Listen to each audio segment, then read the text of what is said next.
New coalition governments have been formed in the last year in Italy, Spain, and Germany.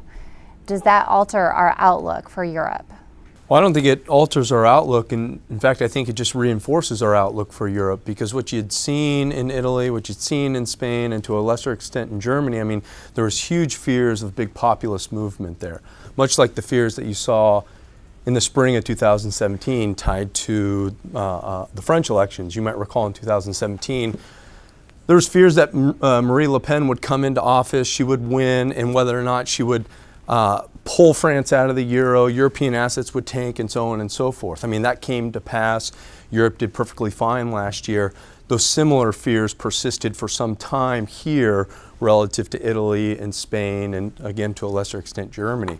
But when all those elections kind of came to be, what you found is those populist parties had a very, very small majority of parliament. And in fact, when you look at that, and if you think about leaving the euro, that requires a constitutional change. And to change the constitution, you have to have a 2/3 majority.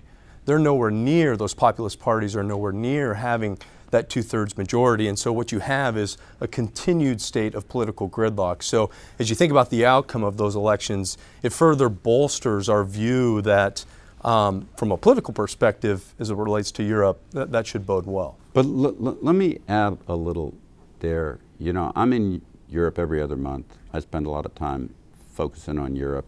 I spend particular time focusing on Italy, where that's probably the singularly most important of those that you mentioned in terms of fear that people had as the five-star movement created coalition with the League.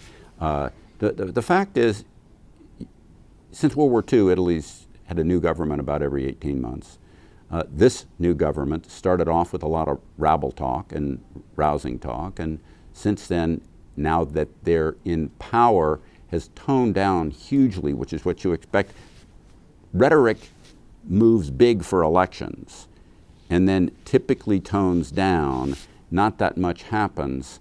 I think often even the Italians themselves underestimate the degree to which the coalition governments will moderate. And that's clearly what we've seen in Italy. Are there problems in Italy? Are there problems in Germany? Are there problems in Spain? There are problems almost everywhere. But those fears were very big, and a little like the boy that cried wolf again, people are getting used to them and life is going on.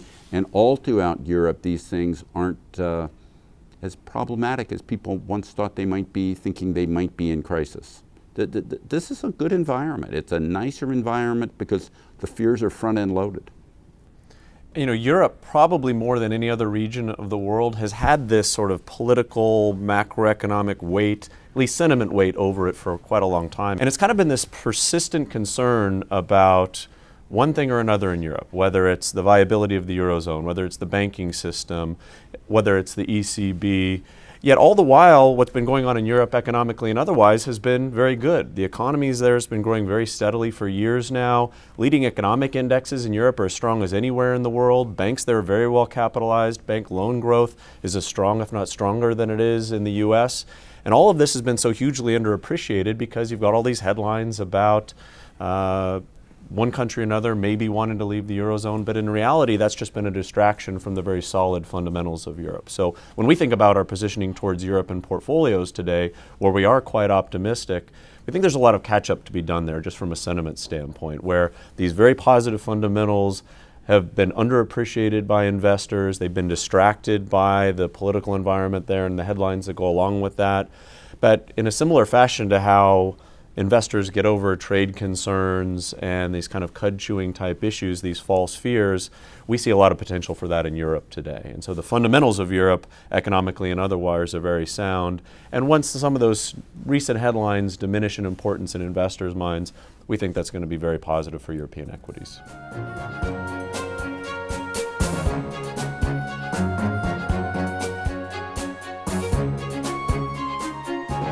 For views on current events in the world of investing, visit marketminder.com.